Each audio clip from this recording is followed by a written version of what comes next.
to your point about us fighting, and I think we kind of spoke off camera about not really having the answer to this question, but neither of us to that point.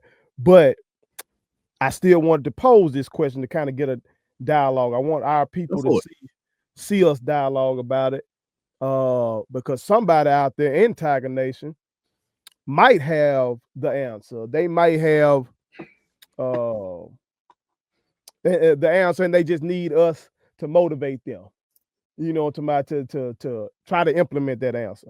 And that the question is, what can we do, in your opinion,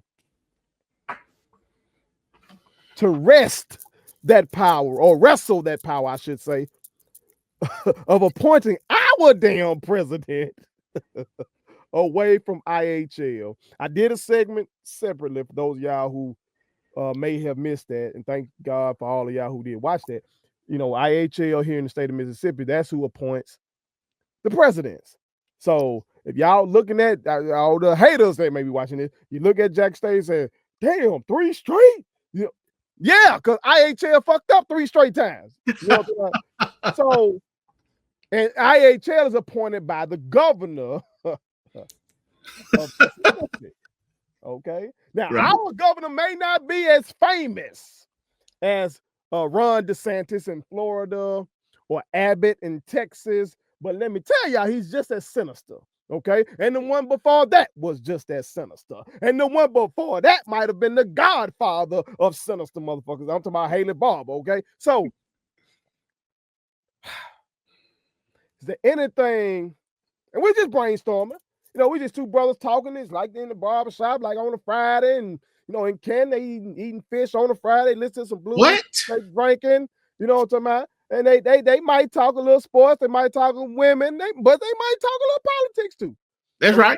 Yeah, so I'm gonna throw something at you, TD, to kick it off. Go for it. What I'm thinking is, okay, since IHL appoints the presidents for all 8 public institutions, from what I gather, there has to be some people at the other institutions here in Mississippi, white ones as well, who aren't happy about that process. Like, I use my voice to contribute to the university. I'm a member of the collective. Season ticket holder in basketball and football and stuff like that. But I think about a guy like you, who's so much of your damn time has gone to this cause of, like I said, you are one of the faces of the university, because sports is the face of any university. You know what I'm talking about? And you one of the faces of that. I think about my brother Thaddeus Reed. Shout out Thad. Oh my God, this brother got Jack State tattooed on him. Okay, I think about y'all, and I'm like, damn, them boys ain't got no say who the president is. That's nuts to me. And it's some of y'all at Alcorn, it's some of y'all at Valley, it's some of y'all at Ole Miss and Mississippi State and all that kind of stuff. And I'm like, they can't like this process either. They can't like really. So I'm thinking maybe we can build some kind of coalition. If not with the PWIs, definitely with the like-minded people from Valley and Alcorn. And we got to push those state legislators to change the law. All it is legislation. It's some legislation that led to this process, and it can be some legislation to change this damn process.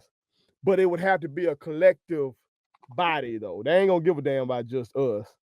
And they might not give a damn about just the black folks. But, but if they try to come like that, then we had to use because like I saw, these mics work. Yes, sir.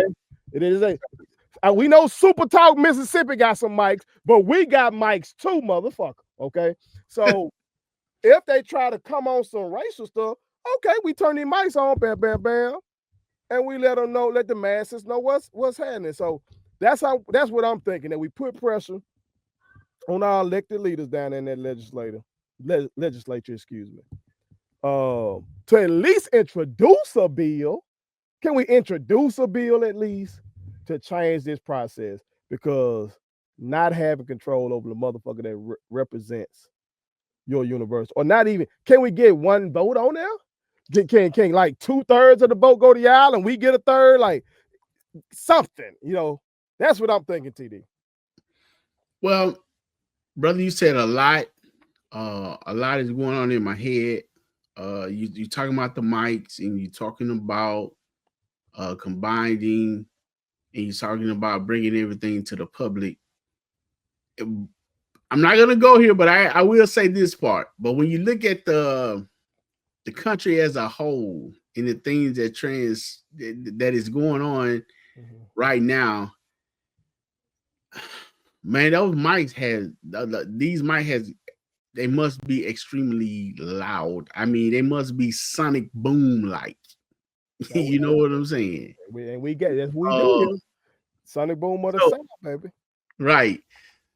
So to answer that, and what I initially said when we was talking about it,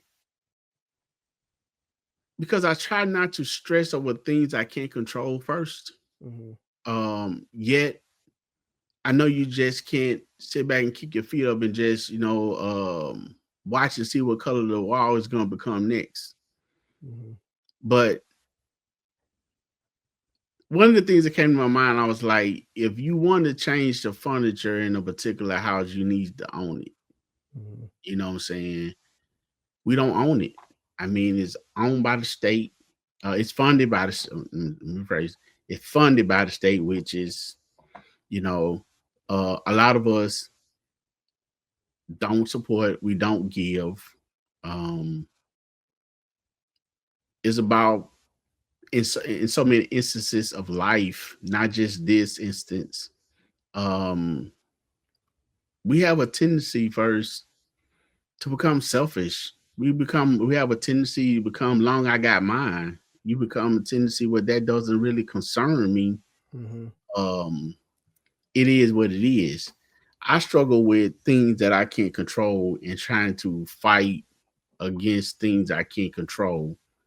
And I'm definitely with needing having a say at a seat at the table of selected president. But the frustrating part coming in, even the last two presidents or the last two or three, where we had valuable candidates who the people wanted, the Tiger Nation wanted, the alumni wanted, and you still choose to go another direction. And sometime at the very last minute, going against the masses. So it deflates you some, and it makes you wonder, okay, what is it that we're going to do? Our voices are loud, and you still drown us out by choosing who you want. And again, I don't get into, I know there's a lot of talk out there about HBCUs under attack, being taken over, so on and so forth. I try not to get into conspiracy theories first, but I am a guy that sit back and watch how things go, watch the whole spectrum of activities. And I never just really said that before. But then I get to looking at, all right, we've had, since 2010, given interim and stuff, we had like 7 presidents taking interim out 4. And it hasn't been right. And so I never dove into it or never took a look into it first until I got involved with KC 1400 Media Group. And I started being around the alumni, and I started to hear and see how things, happen in the way that they were, definitely hearing a lot of stories by Dr. Peoples and, the fight, about getting, different schools and stuff, just trying to uplift the program. And then I started looking at, hearing about the history, reading about the history, seeing, and now I'm just kind of like, okay, what's really going on? When you hear how the process of the selection go, and then you think you got this candidate that everybody wants, and then in the blink of an eye, it's snatched from you, and here you go, deal with this. I mean, here you go, this your president. This how it's gonna work. Yeah, upon scandals, and it's very disheartening. And yeah, I mean, we definitely need to come together. And you know what really, um, punched me in the face about situations like this? First, we always look at you have situations, when you're in a fight or something, you're in a group fight, you were like, okay, it's three to five people in the fight. Like, hey, well, we don't worry about that person. We ain't worry about that person. We're concerned about that person. We need to go. Let's get the biggest one first. Um, you look at the way things are with Valley. Mm-hmm. And then you look at Alcorn. Then you start to look at stuff at Tennessee State, and then you look at the thing with Jackson State, the way they are going, and you see you look at our three HBCUs here in Mississippi. You look at those, and then you start thinking about, okay, well, look, there's some things going on Tennessee State. Then you start hearing about improvement of facilities and stuff need to be done at these other different campuses, and then you're like, okay, this is something as a whole. Mm-hmm. You know what I'm saying? Tennessee State being old money, not getting, and then we turn around and this FAMU situation happens. Bruh, that it was, I'm just now really like knowing how Florida been trying to take the history out and trying to say that slavery and all this, trying to take all the the stuff out the school system, education part out the school system, and then who their government is, and then come find out this person's affiliated. Yeah. Yeah.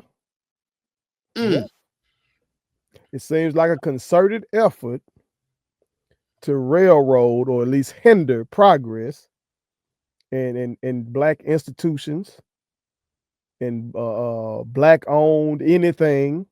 Not, I know these universities are run by the state, but I'm talking about from a business person standpoint. Yeah, anything that's Black run, let's put it like that. If it's Black run or mostly services Black people, they coming for it. And you made a hell of a point about not stressing over things you can't control. That's something that probably in the last 5 years or so I've been trying to do much better with. But the Serenity Prayer is what has helped me with that. You feel me? The Serenity Prayer. I recommend the Serenity Prayer. Any of y'all real ones out there, okay? Grant me the serenity to accept the things I cannot control. Yes, don't forget this part right here. What's that part? Grant me the courage to change the things that I can. Yeah. Yes, sir. Okay? That's different. And the wisdom to know the difference. So that's why I wanted us to have this dialogue right here, because it might be a real one out there, it might be somebody who can consider themselves our OG, somebody that's been through some of these fights, you know what I'm talking about? And they might be able to give us some game and let us know, hey, don't worry about that part right there. Or they might say, you know what, y'all young bloods right here. I was just waiting on some of y'all younger bloods to want to fight. I can tell y'all exactly what to do. So y'all can give us the wisdom to know the difference. You know what I'm talking about? Because as it looks right now, something got to shake. Okay. And first, I'm definitely with having a voice. I'm definitely with stating your opinion about something. But last thing I was kind of looking at like this, even when you look at, we talking about doing that, you talking about coming together, everybody, congregating on campus, or writing up, whatever the case may be, whatever action needs to be taken. At the end of the day, you don't control it. And what I mean, in the example I was given, you look at even like the presidential race. I mean, you have just all over, from last year all the way back, popular votes. I mean, you lose the popular votes, but you still win. Mm-hmm. Same thing here. I mean, you have the majority of the alumnis, and you have just outside supporters, for the schools and for the universities. Just HBCUs as a whole. Even with FAMU, they fought to the end for not having that person, and they still was like, okay, I don't. Basically, I don't care what y'all feel about you guys' program or y'all program. This is what it's gonna be, and then it takes you to and when you put your all into stuff like that first, and you still get pushed aside and pushed down on. If you're not a praying person, or you're not doing the Serenity Prayer, or whatever, that brings up another beast, another anger within you that not be so good. You know what I'm saying? Because now you being played with in your face, and your cares and concern doesn't matter. And who don't want to be respected, appreciated, or acknowledged? Well, that makes me think about that brother that you got behind you on your wall. Yes, sir. Reverend Dr. Martin Luther the King. You feel me? and makes me think about how he pushed, along with so many civil rights foot soldiers, to get that Civil Rights Act of 1964 passed. They got that passed, signed into law by Lyndon Baines Johnson. Dr. King and his folk went back to Johnson like, all right, now we still don't have the right to vote down here in the South. They still doing this, they still doing these poll tax. They still doing these literacy tests. So we gonna need you to do something about that. Lyndon Baines Johnson was pissed off. He feeling like, I just gave y'all this. Like, bro, like, y'all ain't got nothing this significant since the after the Civil War. And you coming right back to me, asking me for some shit? No, y'all got to get out of my face. That's basically what Johnson was on. And so Dr. King and his phone were like, oh, really? Watch this. That's when they took their ass out there to Selma. Mm-hmm. You feel me? Yes, sir. And so after that shit, Johnson didn't want to, but after that, they put it in his face like that. He had no choice. He had to do something because he had to save his own face then. Because we were in the midst of the Cold War. We in the midst of this ideological battle against the Soviet Union. And we trying to say we're the freest country on earth and everything like that. And the Soviet Union can look and say, well, why your blacks getting beat in the street like that? So it worked. So that's the same thing I'm saying here. Like, these folk gonna play in our face and just think we just supposed to, oh, here, we gonna give you this, and goddamn it, you gonna take it. If we take it, they just gonna go on by their business. You know what I'm saying? Right. But we have those examples, like Dr. King, like Brother Malcolm, all these brothers and sisters. Yes. We have these examples, but you have to get organized, kind of like what y'all have done yes, with the collective and everything like that. Y'all got organized. Yes, like, I marvel at what y'all are doing from an organizational standpoint. You feel me? So that's the same thing that would have to happen in this arena, in my opinion. And you know what? First, I mean, you definitely make a great point, on everything you just said, and I agree with you. On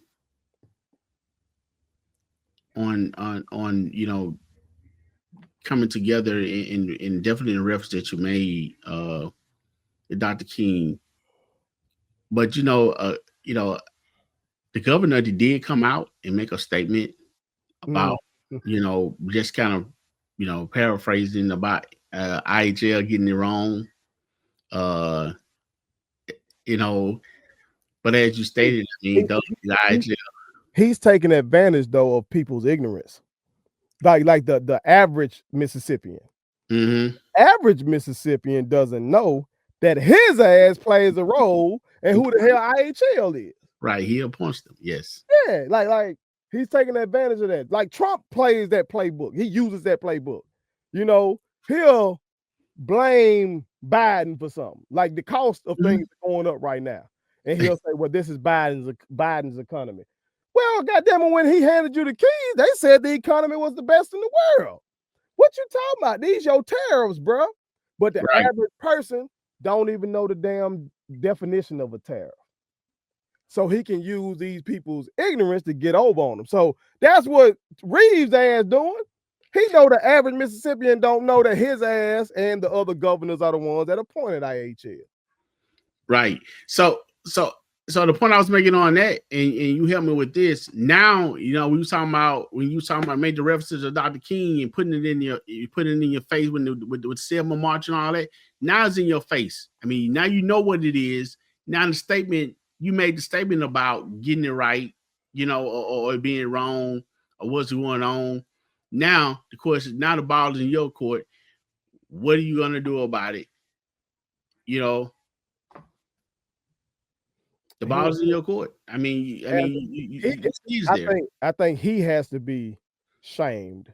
Right now, we just were the ones shamed because the media, the not us, of course. I'm talking about the WAPT, the WJTV, Clarion Ledger, white media. Okay, they framed it as what's wrong with Jackson State. Right. You know what I'm saying? So we even had our brothers and sisters in the HBCU community laughing and joking and coming at us, not understanding this whole thing is a part of the white supremacist structure. And this ain't no goddamn hotep shit. That's just real. That this is a function of that when you got a conservative white man appointing this board to pick presidents. Yeah, that might work for Ole Miss, Mississippi State, and Southern Miss, actually, because he views them as his constituents. The big time donors to those schools, the big time alumni to those schools, be in these luncheons and shit with the governor. You know, they be at the governor mansion with. They probably got the governor's cell phone number. You, TD, are one of the most prominent Jacksonians right now, dog. Like, I really want you to understand what you do for us. Okay, you are one of the faces of that shit. Governor Tay Reeves ain't gonna take your call though. You see what I'm saying? So something's wrong about this damn process. You know, something's wrong with that. So let me ask you this, but because that's the point I was making, being that someone acknowledged it. What actions do you feel, or progress, a process you feel that probably will take place now, being that it's been wrong so many times? Now we're in this situation, but again, Jacksonians, alumni, I love, we're still being resilient, still being supporting the best we can. How you think the process will go now with just trying to get it right, being that it's somewhat in the open? Well, since with me being a history teacher by trade, yes, sir, being somebody who used to teach Mississippi studies and really specializing in U.S. history, Mississippi rarely changes without outside pressure. Like inside pressure, yeah, the structure don't be giving a damn about that. Like they be like, this is their shit, you know. Like with the Brett Favre thing, which I did a segment on. Y'all make sure y'all watch that segment. Okay, it's coming. They got the Netflix doc now. You know, folks wasn't really shamed too much until outside of Mississippi started saying shit about the welfare scandal. Then Mississippi felt some type of way. So, like, even with this type of stuff, that ain't made I haven't seen the national news figures that I watch. I ain't seen them say nothing about this. You know what I'm talking about? Right. So until we get that's what it would take. And hell, we can gin that up. You know what I'm talking about? We can gin that up. Hell, I got motherfuckers around the country that watch me you know, in separate reels. No, I don't talk politics in my short form content. Shout out to all y'all that, you know, watch my short form content and stuff like that. That's where I get most of my views, but in my business, you know what I'm talking about. But for if y'all tell me, if everybody say, hey, first, you know, I know we got some lawyers in Tiger Nation. I know we got some politicians in Tiger Nation. Yes, sir. So if they watch this and they say, hey, y'all young brothers, right? We got a plan, but y'all got to use the microphones y'all got to push it forward because we need a national spotlight to put some shine on them. You better be, you better bet on it that I will use them reels and stuff like that then for that. Now, it's probably going to be a lot of racists in my comment section and everything like that. But hey, that's cool. Fuck that. Okay, I'm willing to do that for this cause and everything. Try to and tag whoever we need to tag and get this thing jumping. You know, if that's the way we should go, or maybe we should back channel it. I don't know. I want to just, you know, talk about it out in the open.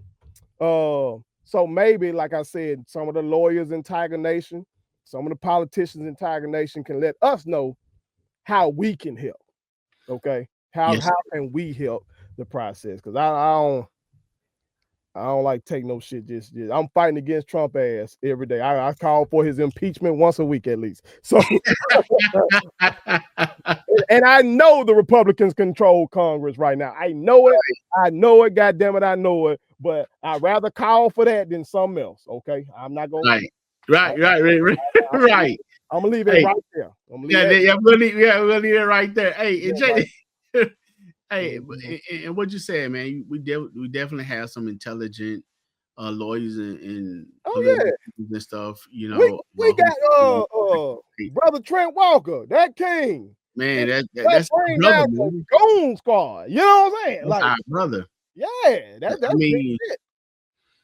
I mean, in the episode that we did, you know, brother Trent, brother C. Lee, you know, came up. I learned something in the episode. You know, I didn't realize that particular name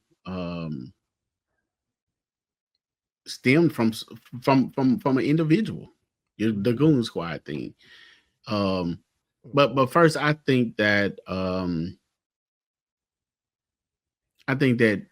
there are some people who's very prominent, who eyes are on the situation, like you said, brother Trent, and you know, and some of the political figures and politicians that along with Jackson State who definitely don't like the way things are going, and pretty sure some things are in the works, you know. And at the end of the day, first, we just want to have our just do and strive to be the best university that we can be, you know, not only in the HBCU land, but just, college period. You know, we have a lot of things going for us, and we want those things to continue. We want those things to get even better, and there's so much more work to do. And with the right leadership, man, we can, we definitely can rise to the top and continue to be in the high echelons of universities, definitely in the HBCU landscape. So we're praying that the right decisions are made, the right people are put in place, that they will listen to the voices of the leaders of the university, the people that, you know, in the spotlight to represent the alumni, and that we get it right this time. They get it right this time.